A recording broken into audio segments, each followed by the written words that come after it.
Фактички по-славо ќе испадне книги, ептен славо. Мене ме питаш дали читам книги, а имам ли време да читам книги? И гледаш што правам. Читаат ли Штипјани книги и дали за нив една прочитана книга се уште има вредност? Едни со насмевка признаа дека немаат прочитано книга уште од задолжителните училишни лектири. Други пак поради староста не се во можност да ги читаат ситните букви. Само мал дел од анкетираните кажаа дека денес понекогаш знаат да прелистаат веќе прочитана книга, иако порано читале многу. Тука може би читаа, ама сега не. Нема таму македонски книги, нема што да читам. Германски не читам, затоа што многу не го знам јазикот и така. Слабо, тоа многу не сум кога одиш на школа читаш се. Не, ретко него и што речем. Не сум по тоа. Не. Ептен. На времето сега малку послабо време. А какви книги од која тема? Тема нешто. Било какви.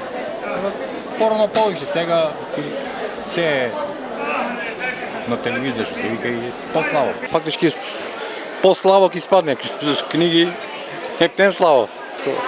Мислам не може да ми текне стално нешто прилистувам, а не ги читам до крај. Тоа е.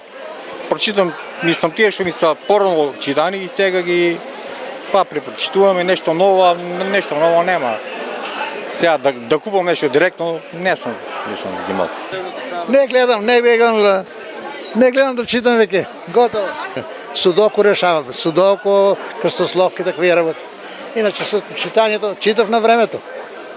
На прашањето која е последната книга што ја прочитале, повеќето од анкетираните вела дека било многу одамна, па со текот на годините ги заборавили и насловите и содржините. Мал дел сепак се сеќаваат која книга последно ја прочитале, а еден од нив посочи дека тоа била криминалистичка книга. Одамна, не знам. Не се сеќавам да ти кажам. Најозбилно така. Не се сеќавам.